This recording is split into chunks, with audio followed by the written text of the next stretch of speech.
kindness, it's intertwined with the vulnerability because it's a little bit deeper sensation, I think.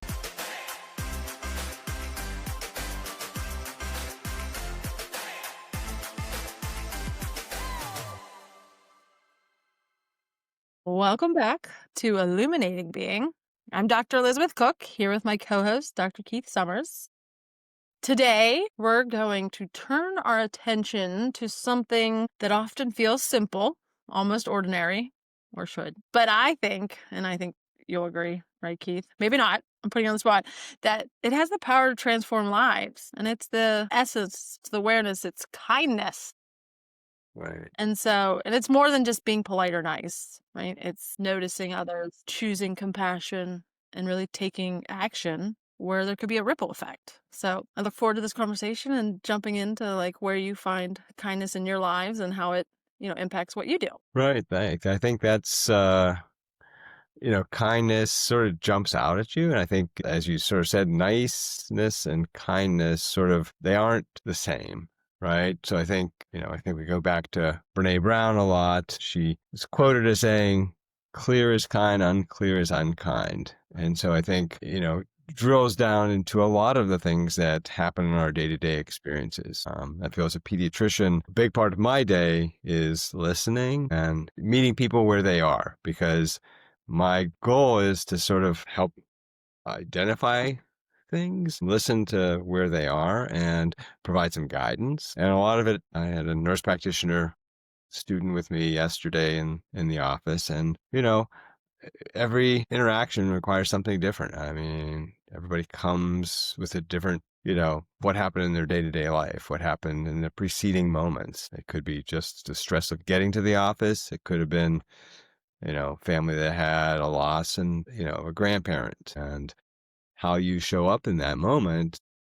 I don't necessarily know all that, right? And so the part of kindness is, I think, the compassion, it's connecting, right? It's belonging. So I think at the end of our previous conversations about trying to figure out connection and belonging, kindness is really connected with that. It's intertwined with the vulnerability because it's a little bit deeper sensation. I think one of the things I was reading was that, you know, what happens when someone passes away, and the kindness act is you do not doing it because you think it's the right thing to do. You do the thing and you don't know what the response is going to be. And that's okay. The nice response is to do things that you feel are obligatory, like you do it and it doesn't really matter. You've just done it. You've shown up, and that was, being present was enough. It didn't matter what the response was, right? So I think if you're connected, it's not, making it a right or wrong decision. It's doing what comes from within you in those moments. And I think, it's powerful. Yeah. So, I'm just going to kind of paraphrase some questions just to like corral us. So you kind of leaned around it and spoke of it. So, being a big part of Illuminating Being is just this general awareness that you and I kind of resonated over the years as you as the pediatrician, myself as a mother of 6, working in the energy industry. We always got into this kind of integration of all of these topics in ways that I think, I guess I'm biased, were quite interesting and took us into spaces that, my takeaways when I would leave the office, which I was genuinely there just, for my wellness checks for my children. But like this profound impact that we're all interlocked and interlinked. And, there was just true kindness, shown by you. And, thinking of, the children and my kids, like there's this whole space of be the kind kid, which I think is a really lovely story, but, gives me as a parent a chance to speak with my child, individually, like, what does it mean to be kind? And then also, I think you and I resonate. We read a lot of books and just the development of a child and how the child develops, like what is important, what are the impacts. And I think the idea of instilling kindness, we are role models. It has a huge impact. So from your perspective, like have you seen, as your patients or children that you help, what does kindness do to affect really their health, confidence, and just kind of relationship building? Yeah, I think, you've highlighted all of the major impacts. And I think, I mean, the beautiful thing too in the pediatric world is sort of the longitudinal part of it. So we have these moments of touch points, from the newborn visits, and then, you know, they grow up, and next thing you know, they're graduating high school, traveling to Europe, doing all these sort of crazy things. And I always tell parents, they're individuals and they're independent beings from that first breath. Yet at that first breath, they don't have all the insight and knowledge that they're going to acquire, and the things that we're going to be able to influence them, right? They're going to still become their own person. And that's our biggest challenge as parents, is letting them go, right? Letting them become their own person. And the pride we have in watching my kids growing and now finding their significant others and partners, and the beauty of that, and being able to give them the space to become their own person, and to develop, you know, hopefully we've influenced and we've generated, through the ways we've lived our lives, to show that. And it's also the other thing we talked about many times is, this whole of perfection sort of status that a lot of times is out in the world. And most, you know, perfect child is the imperfect child, right? Because you have to make some stumbles and mistakes. And it's not about getting it right all the time. It's just about maybe putting in the effort and doing. And sometimes you can do all the right things and the outcome isn't what you expect. And that's very true with parenting and childhood. Yeah, it's a silly story, but I can think one of my, I'm not that it's a fear, but raising children, like I never wanted to get the call that my kid was the mean kid, which is not to say it hasn't happened, but also just being in this big world that other people exist, and so how important it is to just really communicate, like your words matter, your the emotion that you bring into a room matters. Right. And if you don't you're not saying those things at home, if you're not modeling it or speaking to it, how does a child learn to be empathetic and to be patient, right? So it's kind of, and I guess I don't know why, but like my eldest son, I sit there like I guess a typical middle-aged woman. There's like a meme of Bob's Burgers, the mother of the show, just laughing hysterically, sending like memes and reels to their teenage kids, knowing that they're never going to respond, and because they don't, and I should stop sending it. But he wrote back in the group chat, which is and he goes, "You're adorable," and I have to say, it was such a simple thing, and he was probably making, but the kindness that he knew that I needed that, like, I was like, Right. "Look, he was being kind," and this just Right. happened this morning. But it's like those simple moments of, like, knowing what the other needs, or, like, giving someone the space and acknowledging their, presence no matter what age you are, just is a ripple effect, because it really, those 2 words, like, really gave me, like, a boost, you know? Well, and I think we do have sort of the challenge of this patriarchal society that has also created a certain expectation So and tone. And, I was just reading this, is a book I have to sort of check out. And what if all the stories that we tell were not referenced from the man's perspective, perspective. right? And what if the women who mothers, I mean, do a lot of storytelling, but the stories that are told or retold tend to be from the male bent, right? Well, what if we reverse that? What if we change that? How much What better would if? this world be? I think so much better. But that's for maybe that's some kindness right there.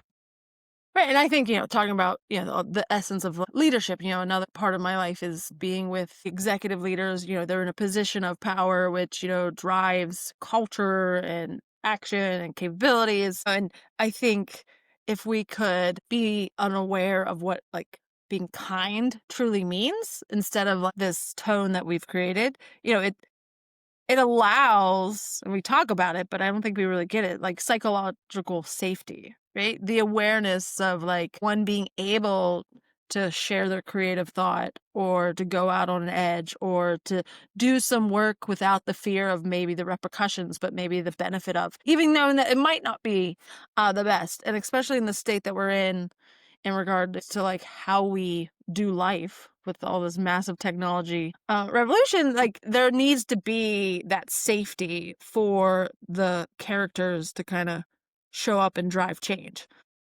And I think kindness is at the root of it all.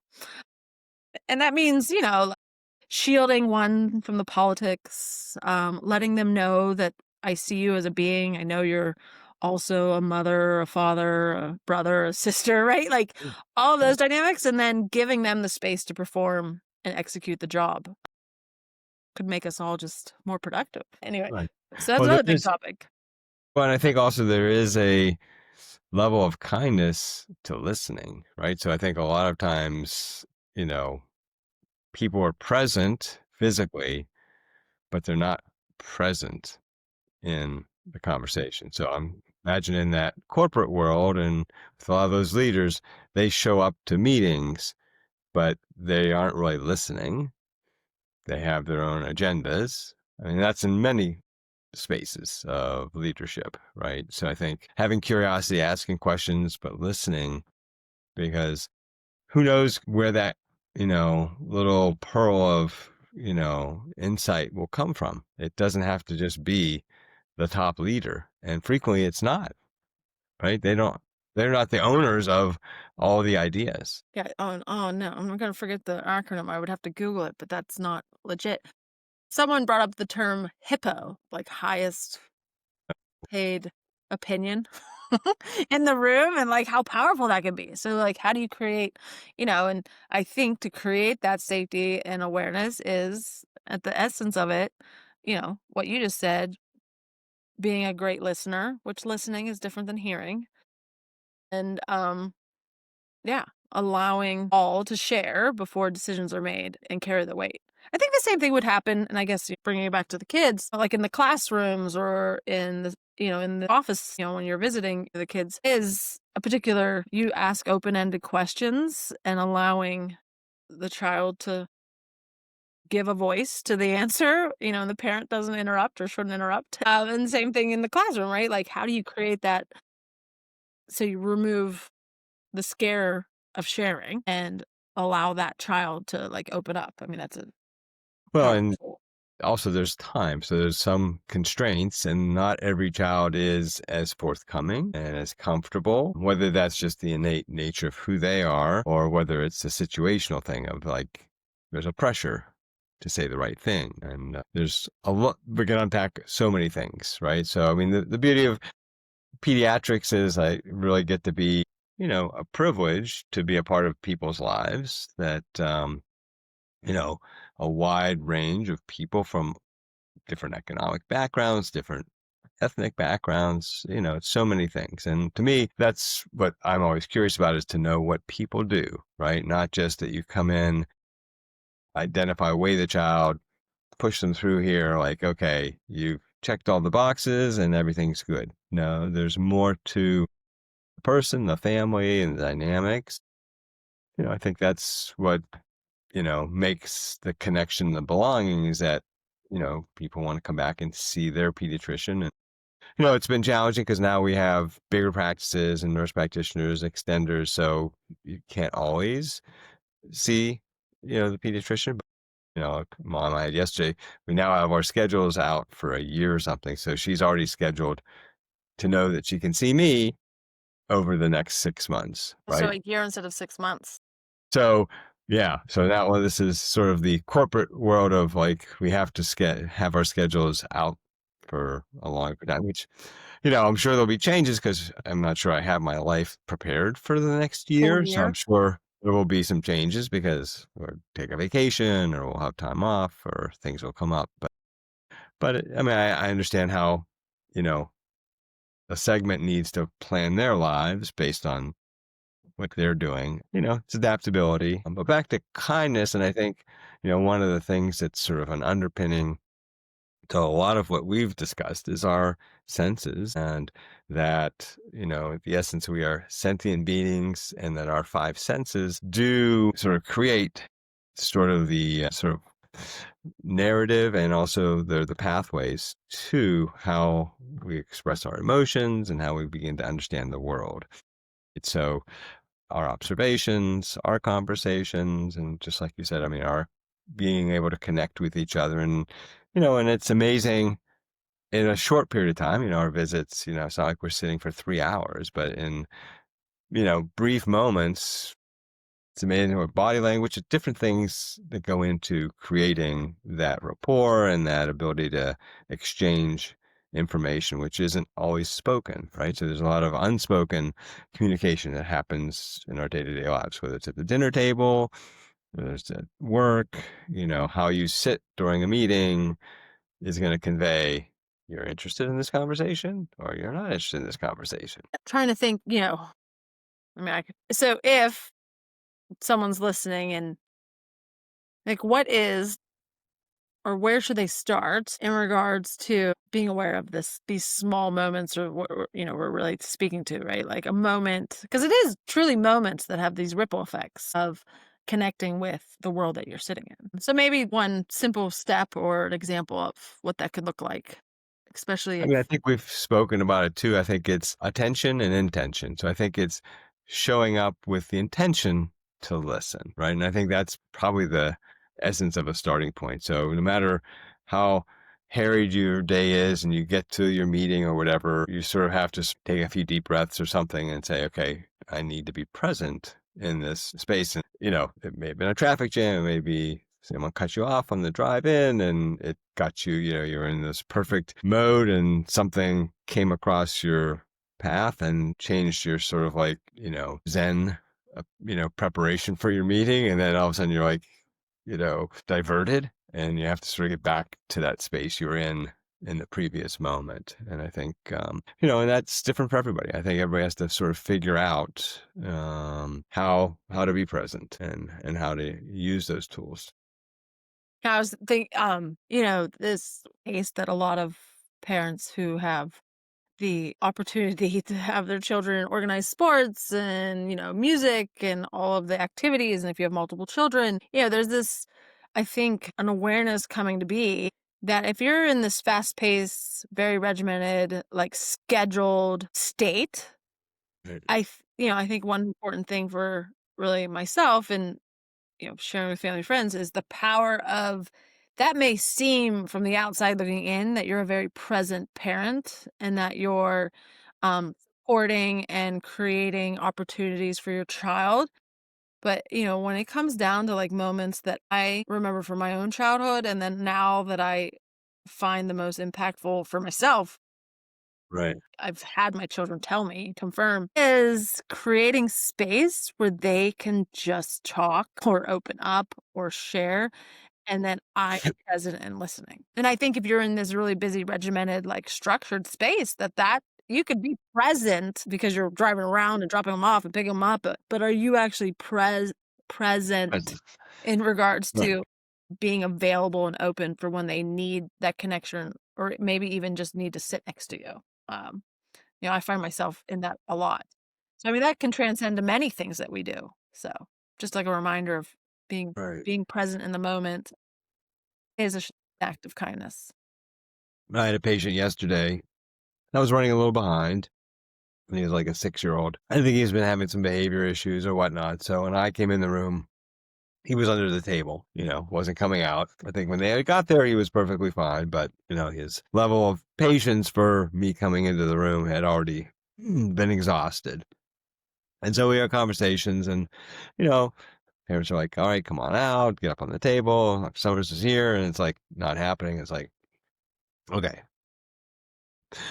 They say, okay, well, we'll just examine you on the floor, Yeah. so it works. I mean, we're Meet pediatricians. them where they're at sometimes. Well, it is. And there's already a tension and, you know, he's 6. He's not a 6-month-old, but, and he, was in a small space and he needed to get out or do something. So by the time we were done part of the exam, then he was up on the table and then, he was participating. So, it's just the art of the medicine, not just coming in there and saying, okay, this is what you have to do, jump up on the table. We only do it one way, right? So I think, there's flexibility and you just have know your audience, but it's like going into a meeting, sometimes things happen and you just sit around a table and it's very like strict, you don't want to do something and get things out of line. And man, there's a place for some of that, obviously, but I think, sometimes you just have to roll with the moment. I'm just gonna set another book. Here's a book recommendation, not really kind, but I also think is a big part of how this conversation and these conversations that you have in these illuminating being episodes, which is really a space to talk about senses, family, and community health, and how that interlocks to really one's own space of mind, body, spirit, and alignment as an individual, so you can show up for said little children. Anyway, Dr. Daniel Siegel, which I think we mentioned him before. Right. And it was a book when Jameson was 3 and Georgie was 2. And I believe, like, if I'm ever interviewed, here I am being interviewed. The most transformational book for me was Dr. Daniel Siegel's The Whole Brain Child. And it was a book that my mother recommended me, and she says that I never read her recommendations, but Mom, I've pretty much read every book you recommended. However, she just recommended like 12 books to me in the last like 2 months, so I don't know what she's anyway. It was about tantrums and understanding the growth of the brain and the development of the brain and this like staircase between the lower base and the higher right thought. And so when they're having a tantrum, it's because they can't really bridge that fight or flight response. But anyway, my point is, it was a tantrum in the mall.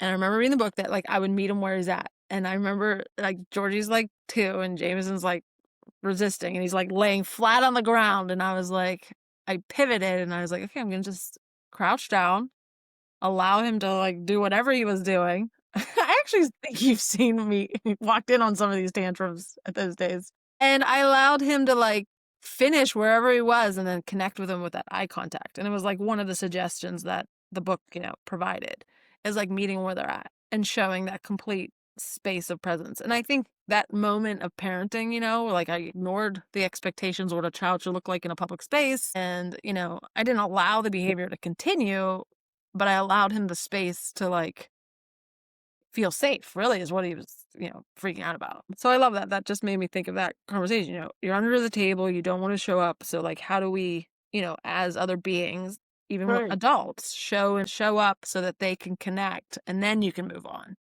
Right. I mean, the other beauty of what we do is we don't know what the impacts are.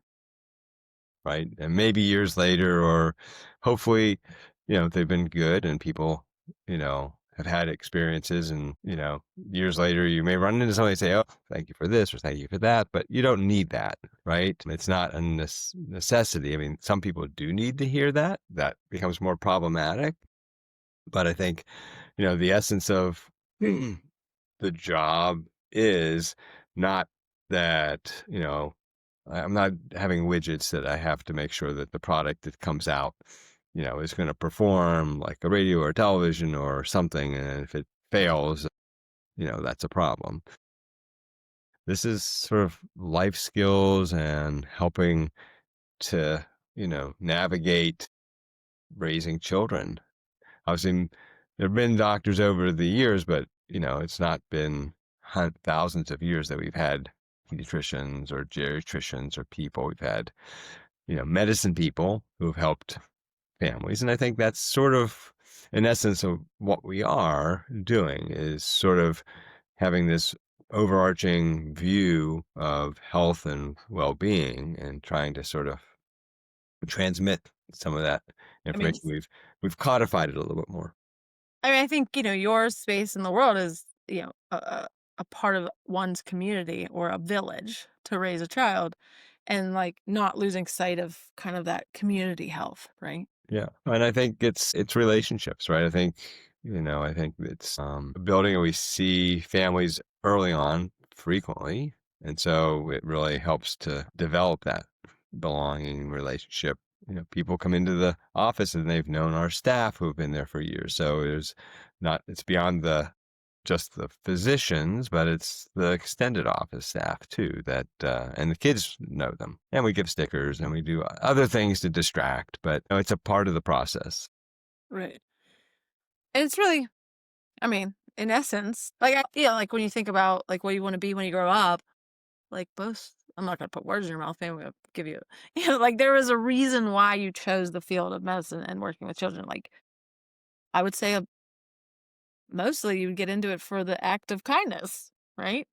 It's No, I think to that's serve others. I find, why I do this podcast and show up on Tuesdays to record them with you is like if we could plant a seed or provide a perspective or just a shared thought that maybe one is missing in their life or they don't have that community or connection, that, it grows in a way that is transformative or kind of that ripple effect. Hearing from others that have gone before is not something that AI can truly bring to, our communities. It's that personal connection, a knowledge, that experience, that lineage of thought, and how the dots are connected. right. I think this is a tool like so many things. So AI, at the end of the day, we have increased our tools to make our work, more extended and extensive and capture maybe some more information. But at the end of the day, the AI does not treat the patient or make them better. Maybe they'll give us some insight or gather some information that might help us to express more information, extend more knowledge to the families and to us. But, it's a skill set. I think that, like you said, I think we're not going to, I guess a robot could do certainly different jobs and they can do certain manufacturing jobs too. But there is an essence of having a human in that process that sees some things differently that still make a difference. I mean, to be human, a core trait is to be kind and to connect and to support.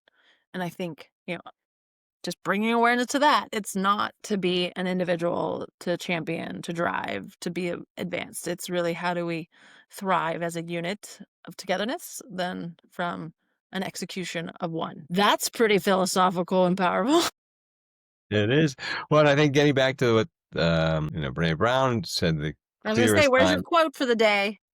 clear is kind, unclear is unkind. And I think a lot of challenge that we all face is, being clear and stating what is going on. Like a lot of times we like to sugarcoat things. We don't want to hurt people's feelings. And I think a lot of her research has shown that, it's not about, it's like making a judgment that you don't want to tell somebody that they're not doing the work they should be doing or they could improve. But by not telling them those things and being unclear, that's where you're unkind, because how do we improve ourselves if we don't know where we need to work to improve ourselves? And I think in a lot of workplaces and a lot of even in at home and raising kids, it's not to be overcritical and, you know, have unrealistic expectations, but it's just about, if they need some help with something, there's nothing, it diminishes them by giving them that sort of feedback. Yes, so I love it. So it's clear is kind, unclear is unkind. Yeah, Simple and it's to very the simple. point. Exactly. Just because we're sharing quotes, my quote was kindness is the language of belonging. So it's a simple act that reminds us we are not alone. No, it's perfect. Love it. And I think that's been the essence of this illuminating being, is sort of creating that sense of belonging. And hopefully we can expand, our listeners to Listeners, audience, audience community. to, you Um, know, but and it's with baby every step. with everything going on, weaving kind of the medical perspective with the holistic health, with, the ideology of like our next generation matters. So how do we care and tend, and knowing if we show up whole, that's a space where others can too. Well, and I think that, your work in the electricity field and in the grid, it's basically like, nature, the forest, the root system, we are interconnected. And, the electrical grid has allowed us to connect in more distant ways more easily. So, but that does take nurturing and it does take some work. And then I think our goal now is how do we ground ourselves? No pun intended, Yeah. electrical engineers, and realizing, what the powers can be and, that community. Well, I love this. And thank you for showing up and talking about kindness and how it can be small acts can have ripple effects in our day to day lives and really fills us up while we can spill onto others. So thanks for showing up, Keith. And I look forward to our next conversation. Likewise, Liz. Have a great day, great week, and fall is in the air.